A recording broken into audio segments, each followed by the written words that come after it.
Hello, it's been a very long time.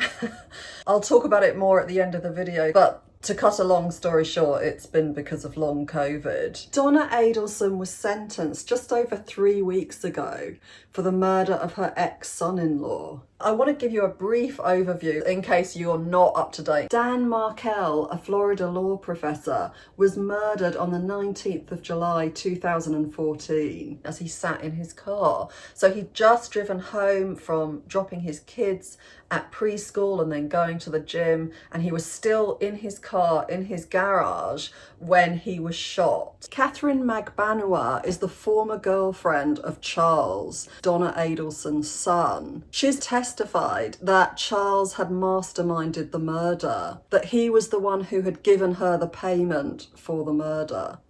My name is Dr. Charlie Adelson, and I am a periodontist, owner, and co-partner with my father, Dr. Harvey Adelson. What I love about what I do is being able to restore people's smiles and change the way they chew, change the way they live, and change their self-esteem and how they think about themselves on a daily basis.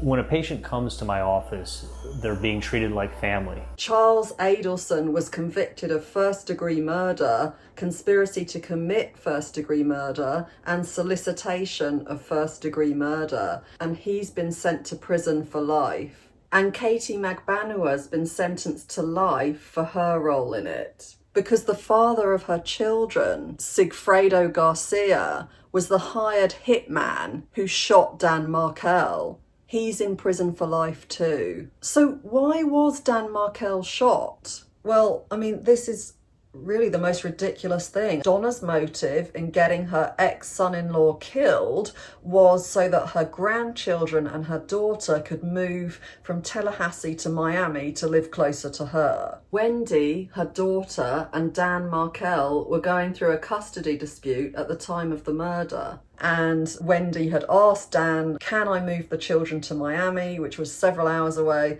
And Dan had said no. And in court, the judge had also said no. And so it wasn't going to happen. This was the only way that Donna could be sure that it would happen. I mean, that already gives us a lot of insight into her character, doesn't it? That she thinks that it's really fair enough just to kill someone because you want to see your grandchildren more. And not just someone, but their father, someone who's a huge part of their lives. What kind of person would do that? So in this video, I want to look into the Machiavellian personality, the Dark Triad traits, and I haven't really talked about them so far in videos, but they include narcissism, psychopathy, and Machiavellian traits. So I want to look in this video specifically at those, at how we can see those traits in Donna's behaviour, and also at how to deal with someone who has those traits. A Machiavellian personality significantly lacks empathy, and they're likely to lie and manipulate. Morally, they believe they're entitled to treat other people badly and use them for their own gains. They value status and power, and they believe that they should have both. So to summarise the evidence against Donna Adelson, again, Garcia, the guy who shot Dan Markel, was the father of Katie Magbanua's children.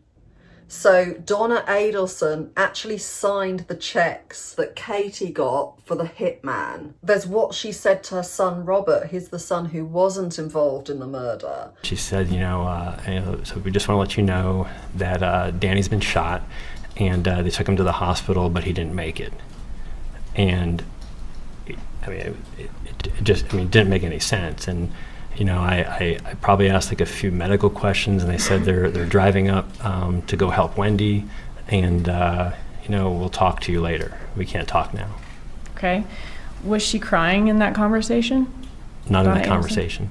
Sir? No, she was not. Okay.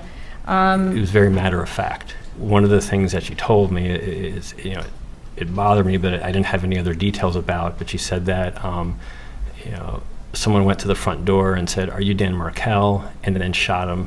And then I said, "Well, how could you know that? Who's telling you that? And she said, well, that's just what they're telling us. Later, we found out that wasn't what happened, but that story bothered me a lot because there's only one way you could hear that story.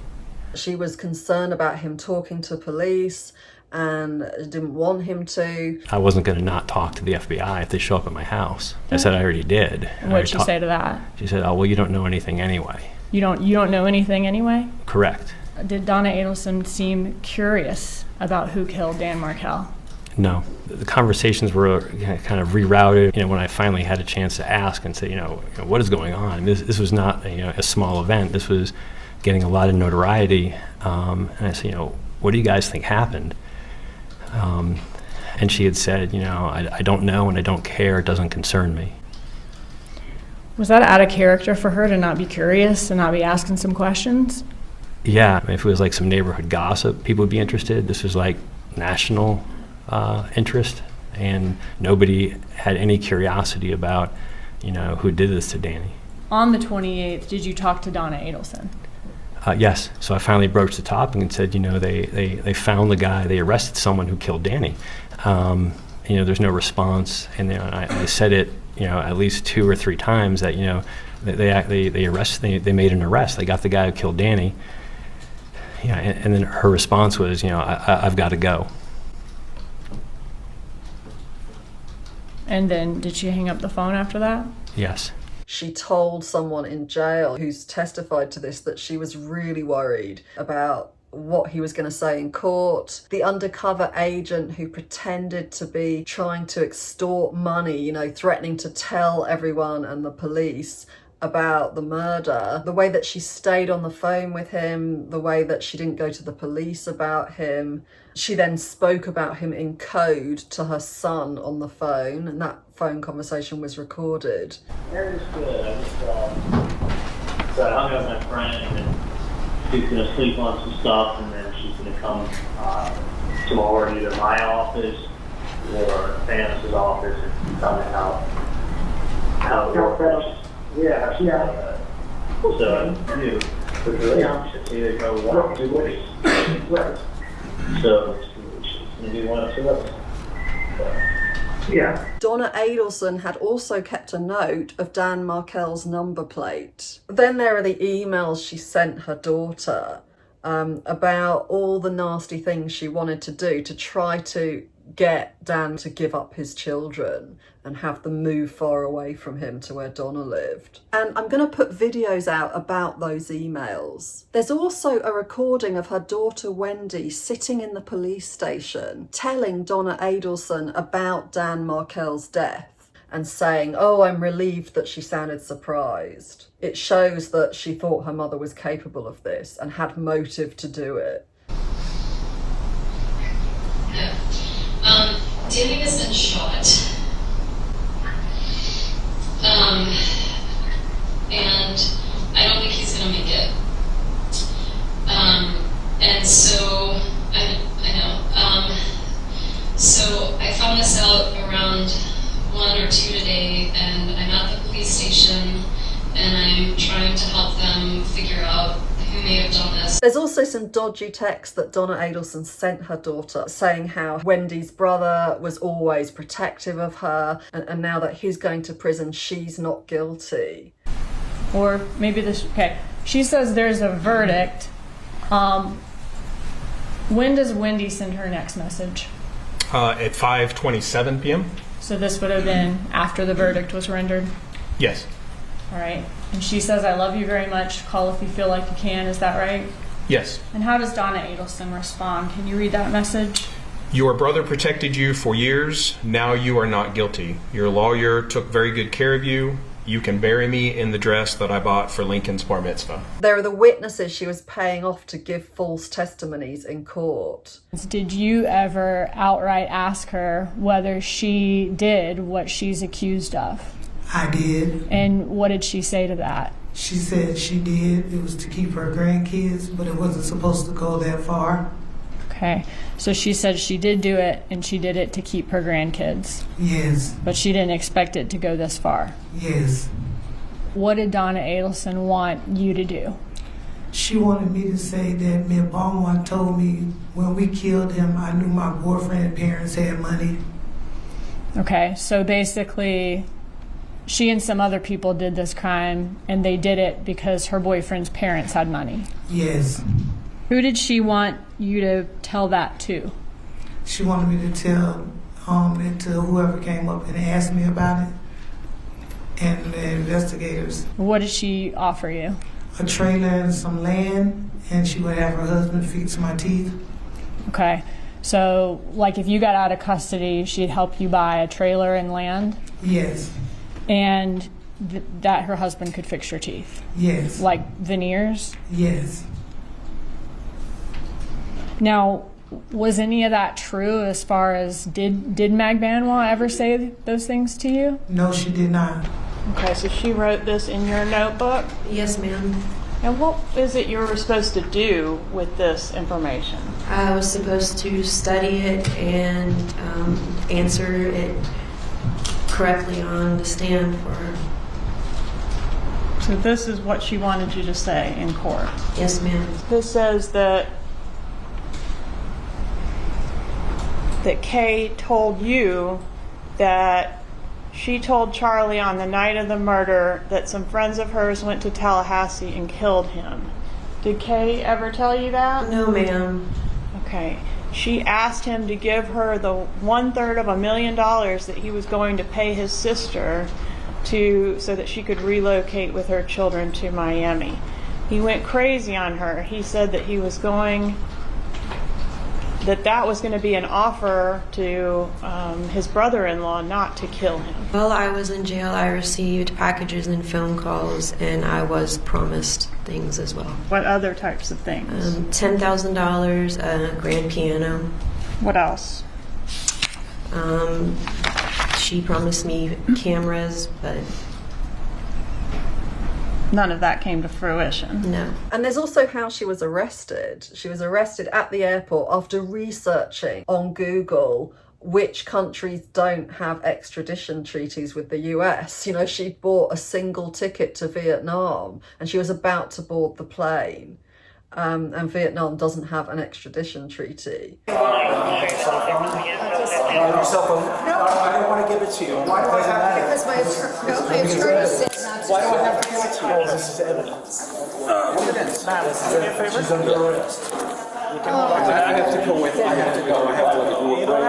Let me help you out. No, I have to stay. Please don't do this. So let's have a look at the footage of Donna Adelson at her sentencing. And I just want to warn you, there's a lot of performative emotion on display. And I was trying to get my cat to sit with me while I was watching it because I have to use a nebulizer on him. And usually he puts up with it, but this time he just wouldn't. He kept trying to run away. And it was only when I turned Donna Adelson off and put on some reality TV show that he just sat patiently and did the nebulizer with me. So I think, you know, he just couldn't handle Donna Adelson. And honestly, I really couldn't blame him. Thank you for letting me speak. My son-in-law, Dan Markell, was a fine and decent man. He was well educated and passionate about his career. He was a good son-in-law, but more importantly, he was a caring and loving father. On July 18th, 2014, his car was followed, leaving his home. It should have been just like any other day, an ordinary day in the life of Ben and Lincoln's father, but it wasn't.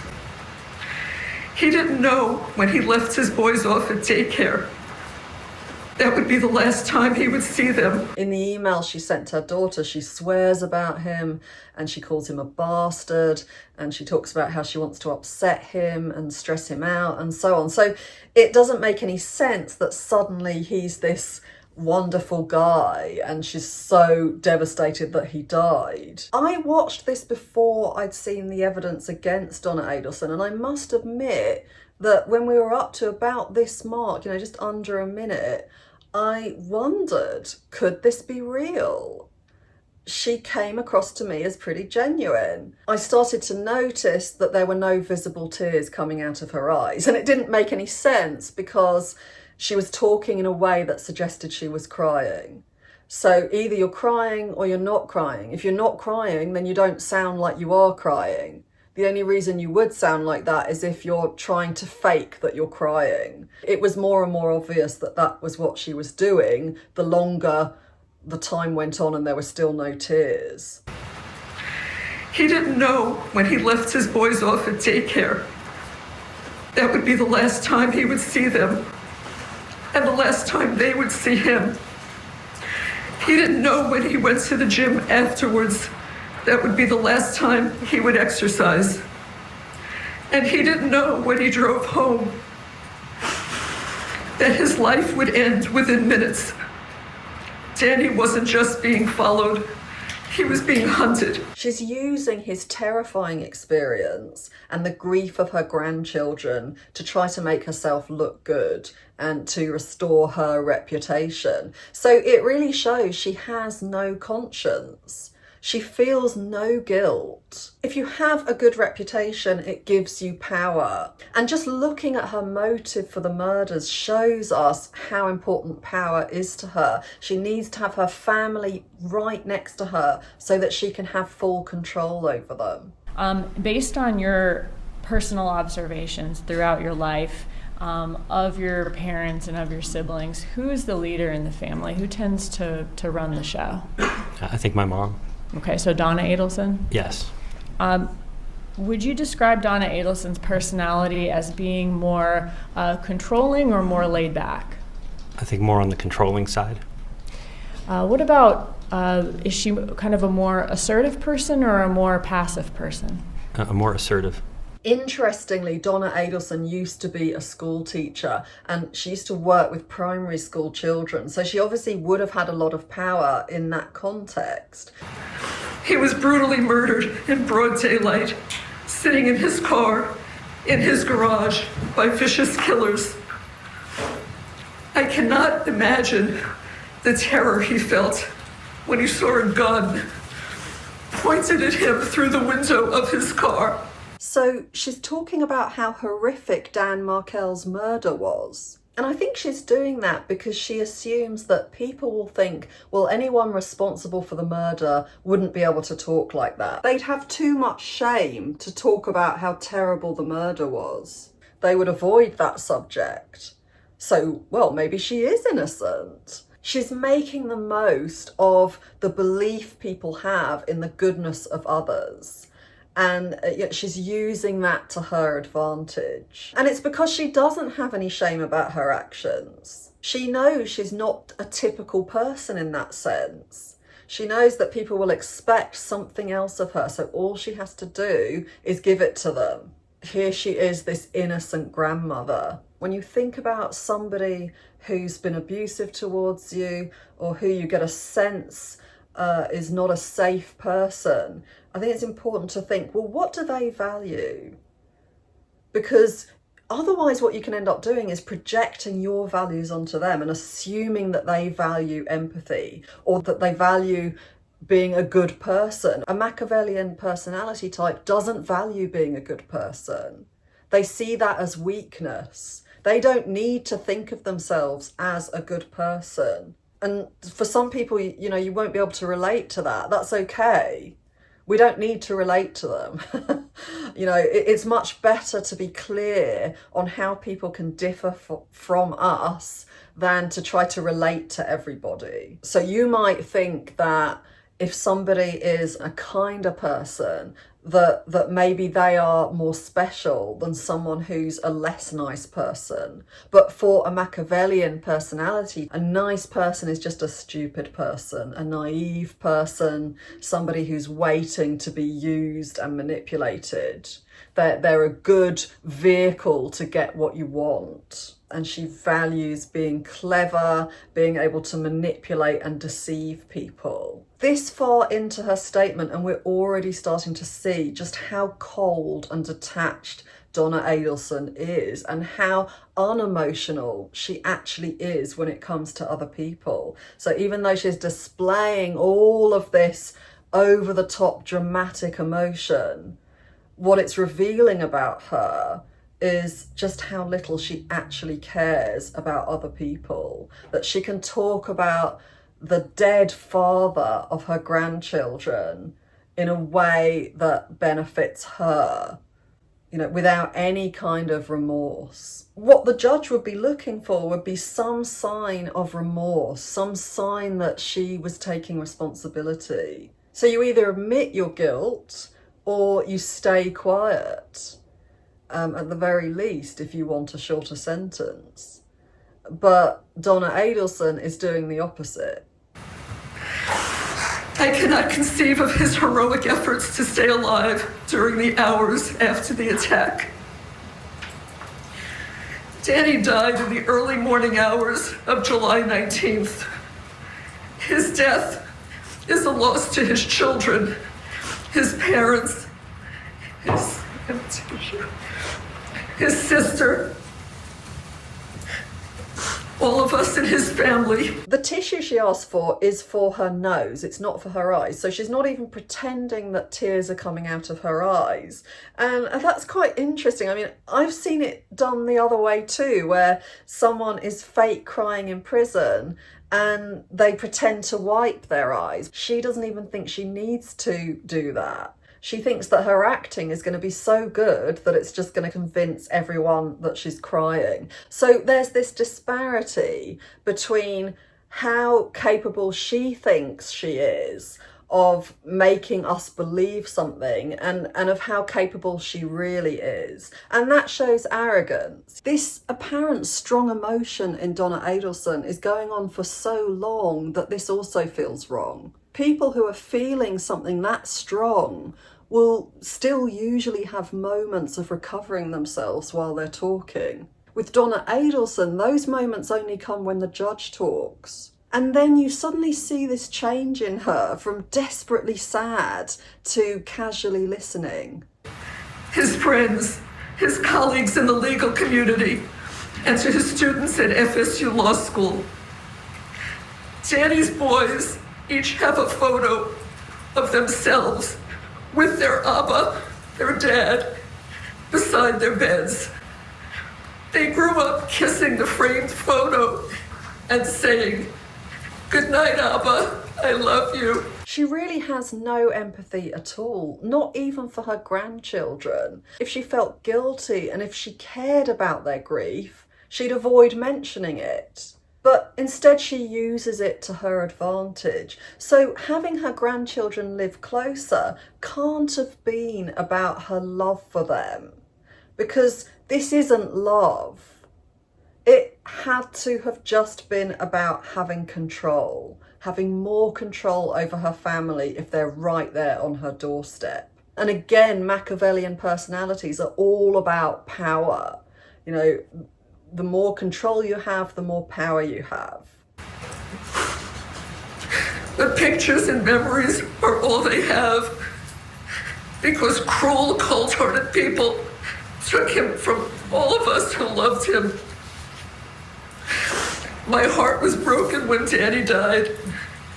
My grandsons were going to grow up without the father who loved them. Good liars can actually convince themselves in the moment of the lies they're telling. So is that what's happening here? Has Donna Adelson separated herself from the people who killed Dan Markell? And is she thinking, well, they're bad people, but I'm not. I would never be able to kill someone. It's completely different if you're ordering someone else to do it. Or is it that she's trying to get into the mind of the judge? And I think that that's likely because of one of the things she says in the emails to her daughter. This was during Wendy's custody battle with Dan. She says she's been looking this judge up online and trying to figure her out, trying to understand her better so that she can offer Wendy advice on what to say, what's going to sway the judge best. She can talk about how cruel someone would have to be to kill someone without any sign of self-doubt or discomfort. So she must be okay with seeing herself as someone the judge would find cruel. In her mind, the judge and people like him are wrong. They see things in a naive way. So for the judge, presumably the person responsible for Dan's death is cruel, and being cruel is bad. But in Donna Adelson's mind, being cruel is not necessarily bad, and it can be a strength, a useful survival mechanism and something that people can respect. But she knows that other people don't see it that way. And that doesn't make her doubt herself. It just makes her think that she needs to carefully manipulate those other people to believe that she, Donna, is like they are, that they share similar values, because that's going to help her to get what she wants again. So Dan was not letting Donna Adelson achieve her goal of having more power. He was being difficult because he wasn't letting his sons move far away from him. And so therefore she was justified in having him murdered. You can see how this aligns with the Machiavellian personality. She doesn't have morals that might make her hesitate or that might make her feel regretful. The pictures and memories are all they have, because cruel, cold-hearted people took him from all of us who loved him. My heart was broken when Danny died. My grandsons were going to grow up without the father who loved them. I wondered, how could we help these boys through this trauma? It was then that my husband and I knew that the best way to honor Danny's memory would be to share with these children an abundance of love, the love that Danny would have given them if he were alive. It is interesting how the state can't make up its mind about who is what they call the, quote, mastermind behind this murder. In both of Catherine Magbanaw's trials, the state claimed she was the mastermind behind Danny's murder. In my son Charlie Adelson's trial, they claimed he was the mastermind. And now in my trial, they claimed that I, this grandma, was the mastermind behind the murder. This is a funny statement, I think, because it's just so transparent as to what she's doing. People don't say things like that. They don't say, well, I'm a grandma, so of course I didn't do it.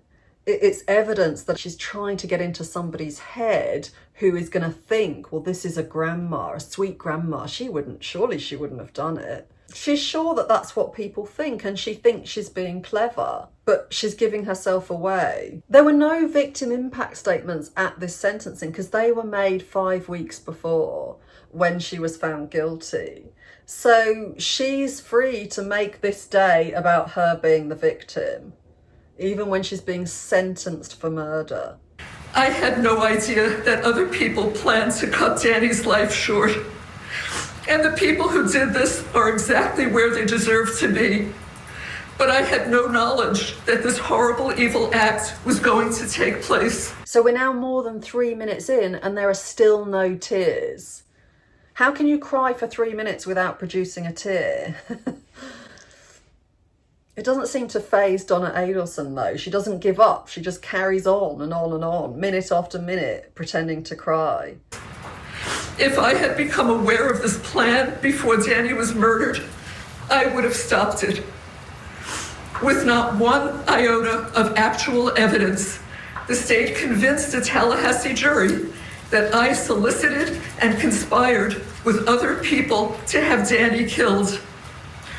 Where is the evidence prior to the murder? The evidence beyond a reasonable doubt that the state needed to prove their case. She didn't want to be sworn in. She refused to be. Does that mean that she believes in God? Maybe she does. And so maybe her morals go as far as, well, I can't lie to God. I don't know. I can lie to everybody else. Where is the evidence before July 18th, 2014 at 10:50 in the morning. Before you continue, That Mrs. revealed- Adelson, as it relates to this statement, is the defense trying to re-argue the trial?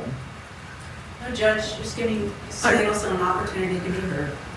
To the judge, none of this makes any sense. He thinks, well, why would anybody do this if they understood the legal process? She obviously hasn't been told that this is the kind of thing you need to save for an appeal. You know, he doesn't understand that she just sees herself as not having to fit in with any of those rules. She's just way above them. Her expression as the judge interrupts, I think that's interesting. This poor me sort of vibe going on. And it shows a disregard for authority. That is common in Machiavellian personalities. In court, you're supposed to respect the judge, aren't you? There's all this stuff that you're not allowed to do to show your respect for the judge and therefore for the legal system. And Donna Adelson is ignoring all of this. She's lecturing him, she's telling him off, she's saying she knows better than him. It's why people with antisocial personality disorder will break the law, because of this disregard. The law doesn't matter to them, they're above the law. If she'll do this to a judge in court, can you imagine all the people in her life she must have lectured at and told off and expected that they're going to listen to her and change their minds? So if you meet somebody like that, just know you're not the only one. This is how they've gone through their lives. They do this to everyone, and there will be a lot of other people who will feel just like you feel about them, who aren't convinced, who are thinking, why are you doing this? Mrs. Adelson, you certainly can continue. However, the court can take into consideration the utter lack of remorse that you are displaying. Please proceed if you desire to do so. If she could be logical, then how sensible is it right now that she's doing this? It's stupid.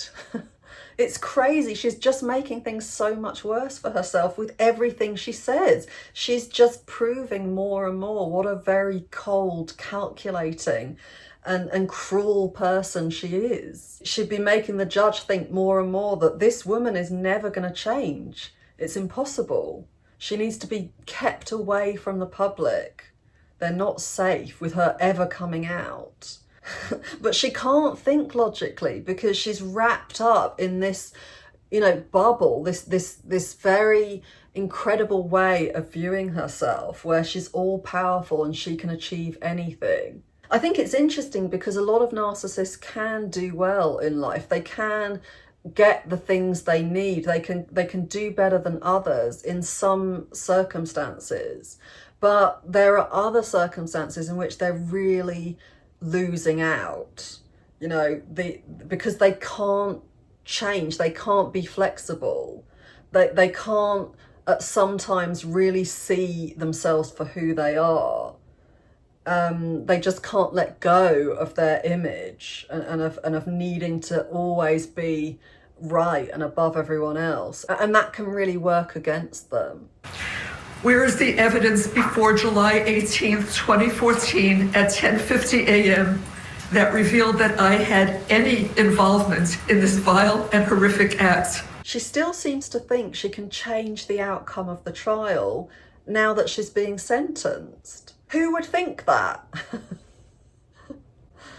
What reason would she have for thinking that? None, except this magical thinking. Has anyone ever been sentenced and during the sentencing the judge suddenly says, you know what, I've changed my mind. I've decided that you're actually innocent, so I'm not going to sentence you after all. But Donna Adelson is so special. She's so remarkably clever that she can achieve that just because she wants it so much. And narcissists can have that magical thinking. It's a part of their arrogance. Here she is expecting an actual judge to put her judgment in front of his. And on top of that, she's feeding him with lies. So it's not even her genuine judgment. Where is the solicitation and conspiracy evidence? The state needed to show that there was evidence before the murder to convict me. The state couldn't show that. Maybe she thinks that he'll give her less time in jail. He'll think, well, she has to go to jail, but I made a mistake, so I'll just give her like 12 months. Does she think he's stupid? And have you ever wondered if a narcissist thinks you're stupid? You know, if they treat you like you are, if they think they can manipulate you to doubt yourself by gaslighting you or by inventing these different stories. I found myself wondering that. Like, why do you think I'm so stupid? I don't understand. What have I done that suggests I'm that stupid? But it's not about that. It's about the narcissist believing they don't need any evidence. They already know that they're going to be more clever than everyone.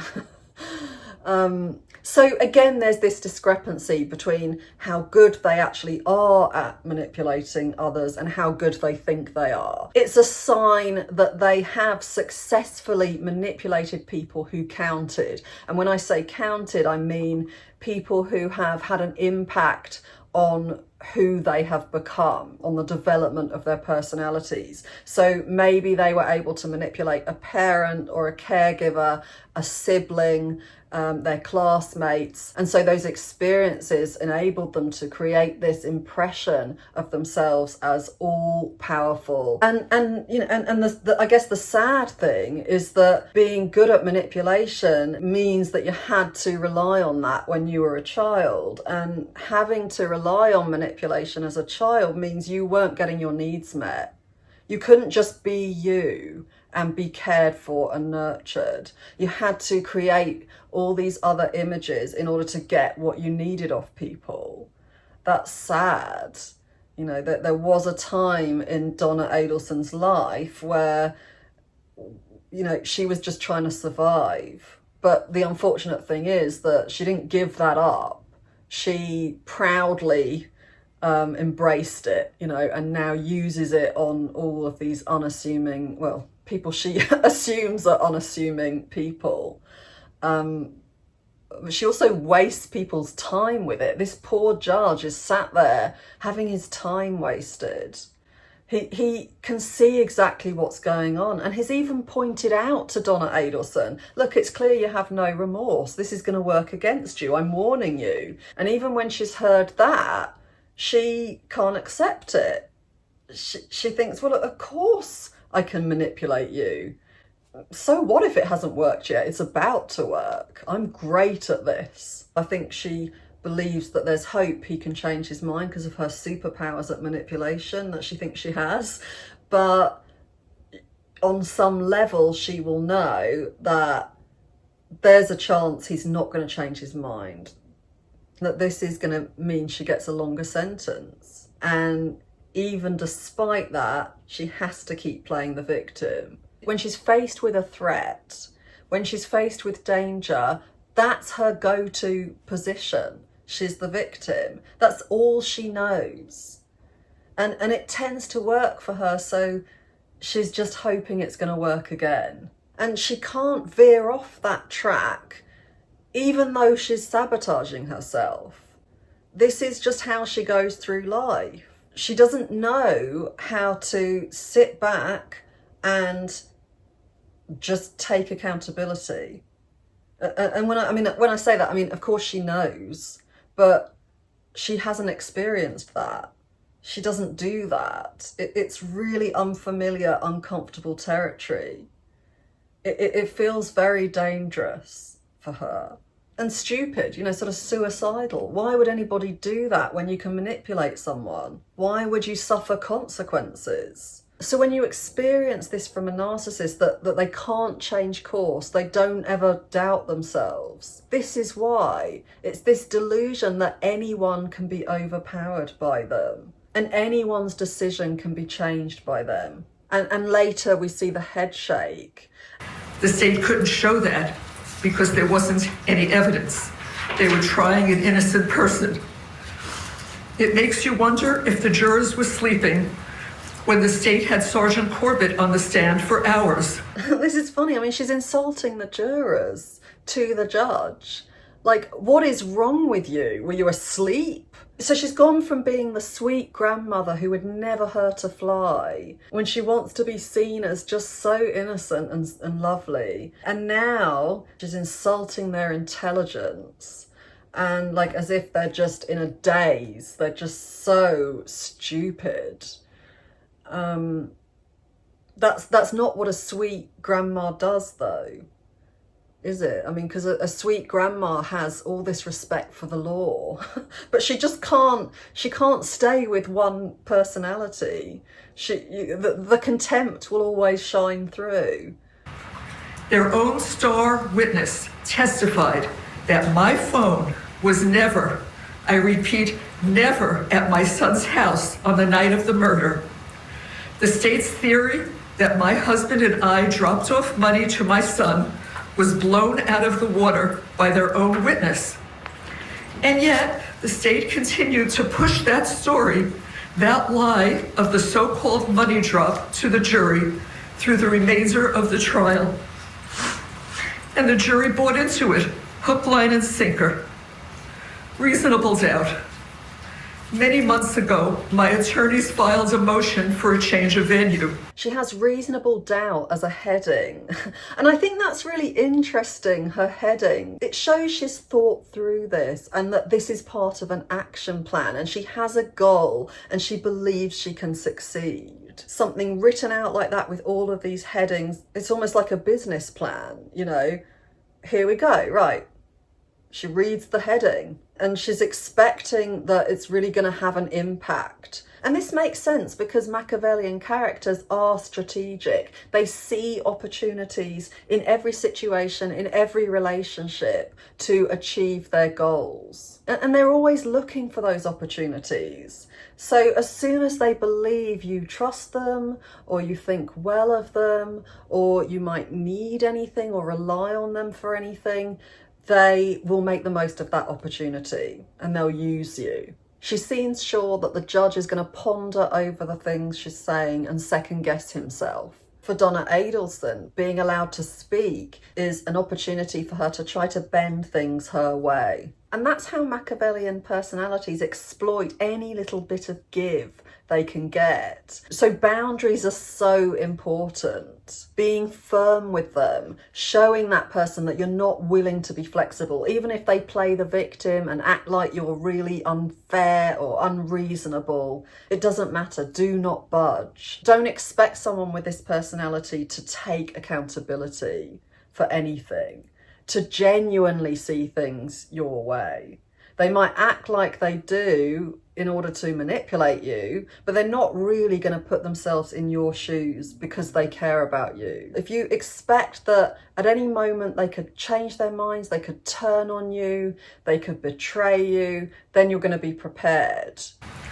An expert witness testified that Tallahassee had been barraged with over 9 years of negative social media, printed news, television news, and podcast publicity about my family. He explained to the court, both with evidence and demonstratives, that for me to receive a fair trial, it needed to be held in any of the researched and designated areas in the state of Florida other than Tallahassee. All I wanted was a level playing field, but the court wanted the trial here in the hotbed of Tallahassee. This actually made me laugh. I don't want anything but the absolute minimum. That is how humble I am. But you are such a cruel and unjust judge that you won't even give me that. What would be the best way to get to a judge to throw him off balance? To tell him that his judgments can't be trusted and he has no sense of justice? This judge won't have been told that before, and he's going to be really shaken up. And he's going to think, oh my gosh, what have I done? I was so stupid, and I can see how unfair I've been towards you. Wow, you have me questioning my whole career choice now. I sat through 3 days of jury selection. 180 potential jurors were asked if they had developed an opinion in my case.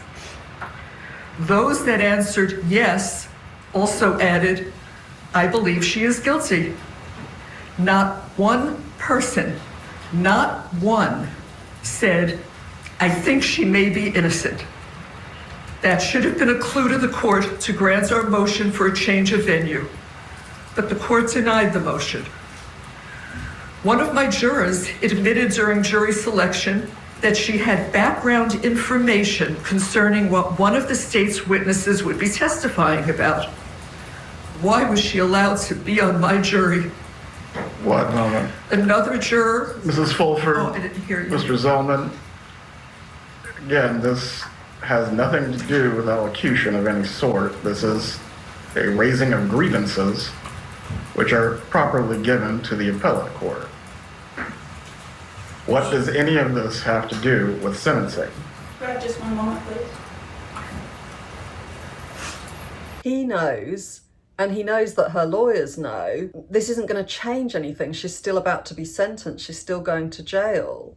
This is the wrong time and place. Nothing can be done for her. And probably her lawyers would have told her this. They probably would have said, like, this isn't the time to make an appeal. Save this stuff for an appeal. And she no doubt didn't listen. For her, it makes perfect sense because she didn't speak up throughout the trial. And it must have been hard for her to follow her legal advice to stay quiet during the trial. And now she needs to do her speech, her poor me speech. She needs to make up for keeping quiet for all this time. What about all the innocent people who are found guilty of something that they didn't do? At their sentencing, do they do this kind of thing? No, they don't. Because even when they've been betrayed by the legal system, they still have some degree of respect that there's a process and that this is not going to help their case, and they save it for an appeal. You know, if she was pretending there were tears there, she'd be hiding her eyes, she'd be wiping her eyes. She'd be worried, oh God, they're going to see my eyes, they're going to see I'm not crying. And it's that arrogance that is behind so many different behaviours of narcissists.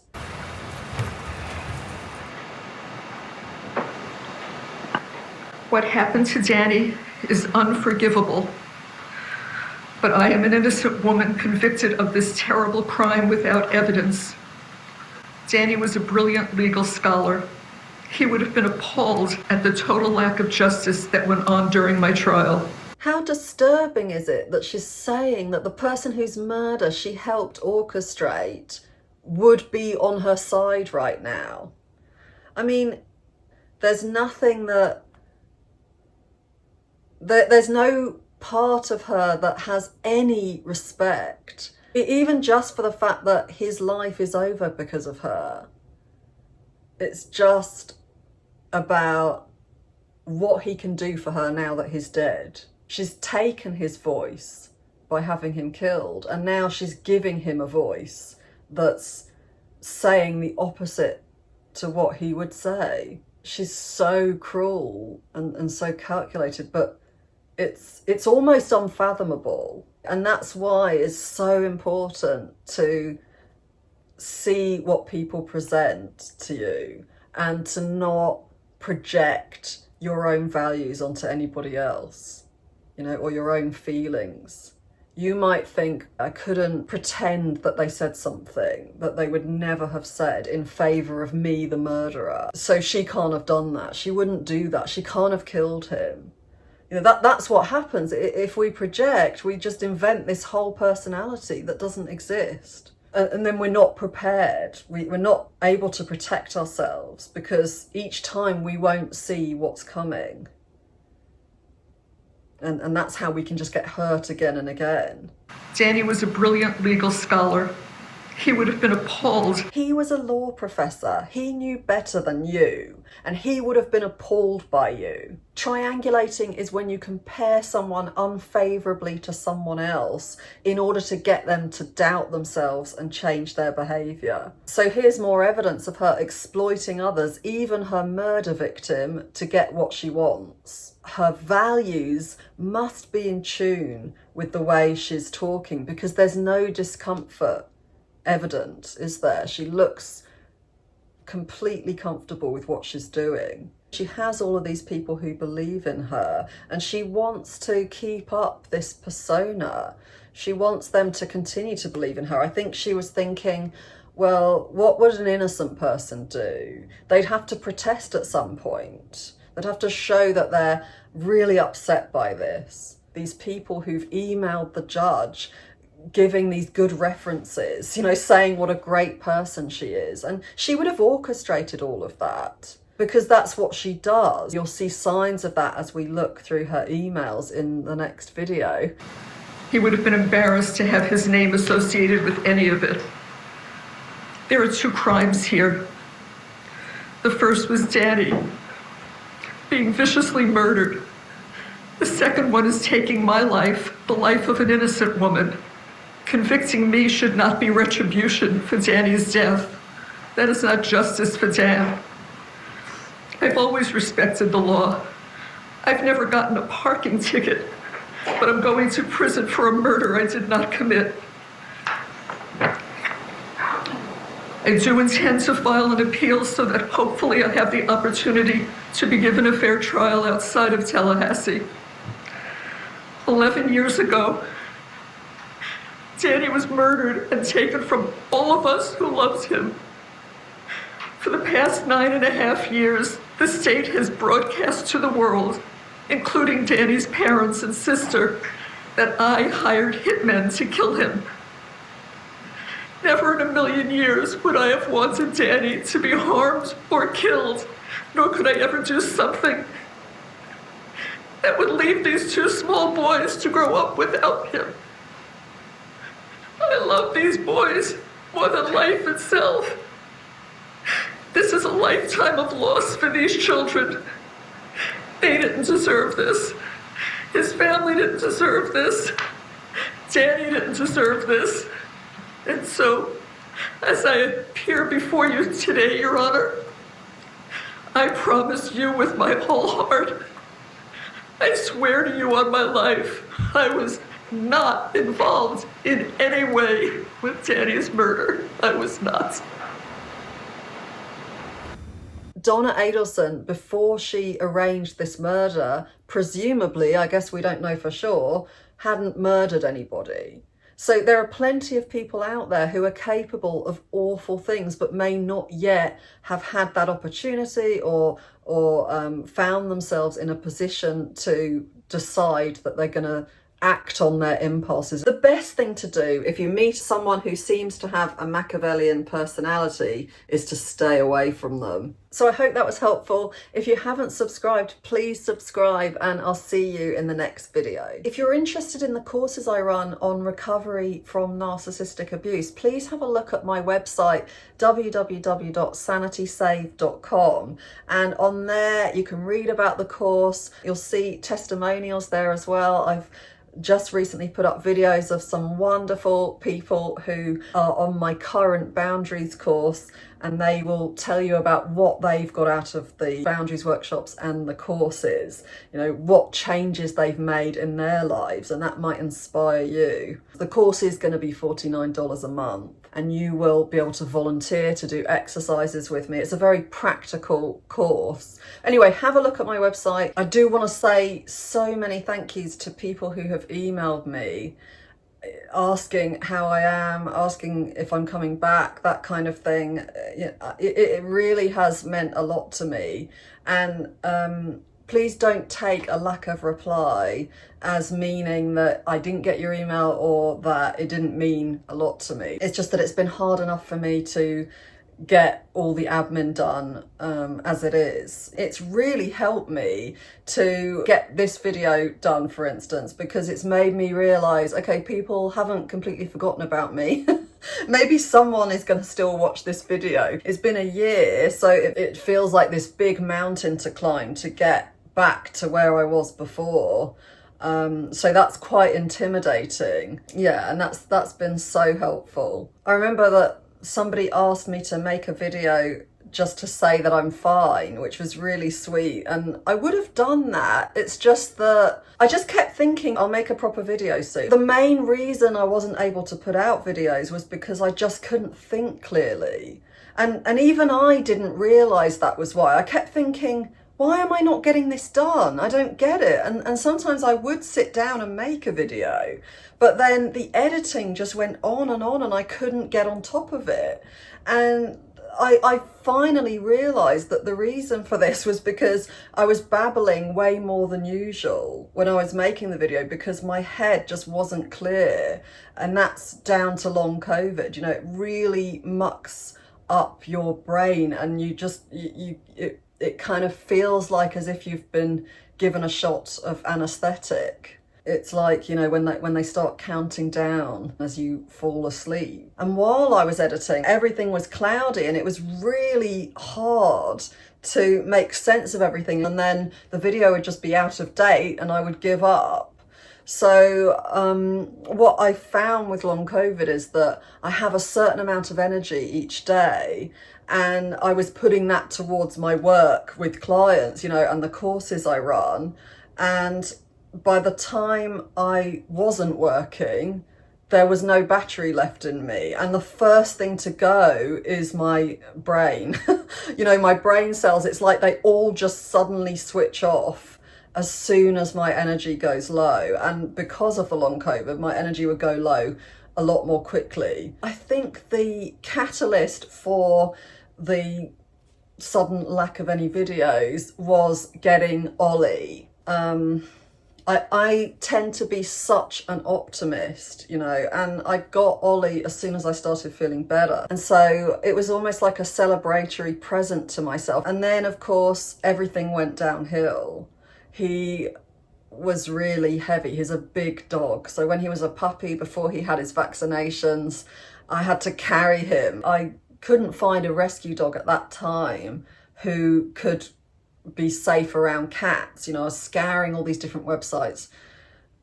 Any that I did apply for, they'd already gone, and it was really hard. Funnily enough, now there seem to be heaps of them around that get on with cats, but back then there weren't. So I had to go and get a puppy who had grown up with a cat, so that my cats wouldn't stress out. People don't talk about how exhausting it is to have a puppy. I mean, I've never heard anyone talk about it, but it really is. So it's much better to get an adult dog rescue, you know, if you can. But I was very attached to him very quickly because he's a really gentle, sweet, kind, and such a happy dog.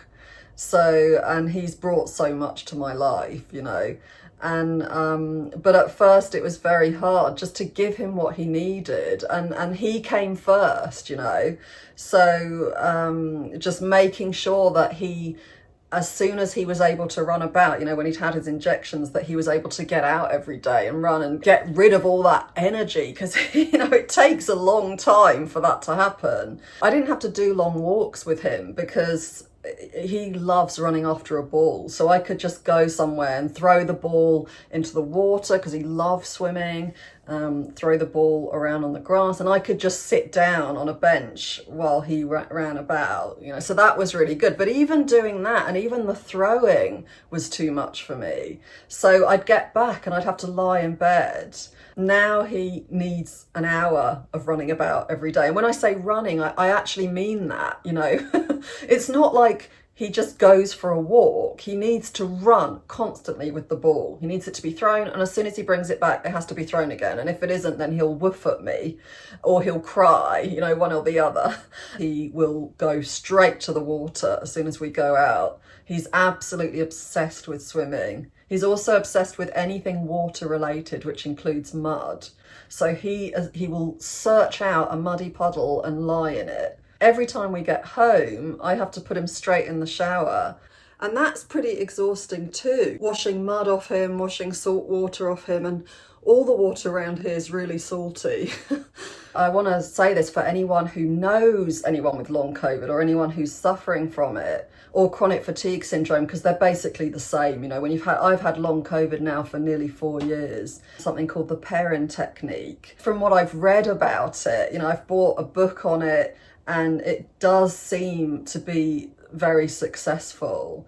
The point of it is to help your lymphatic system. The shock of the virus on your body affects your nervous system, and your nervous system just goes completely out of whack. And so because of that, your lymphatics don't drain properly. So that means you have all of these toxins that aren't drained out of your system like they should be. I've been seeing an osteopath who is trained in the pairing technique, and she hasn't actually been able to do it with me, because whenever she's tried to, I had the most horrendous headaches, really horrendous. You know, if you've had long COVID, you'll know what I mean, but they're the kinds of headaches that you can't take anything for them and expect anything to change. You know, they're so bad, and then you can feel very nauseous, and then you can end up having to vomit. It's pretty horrible.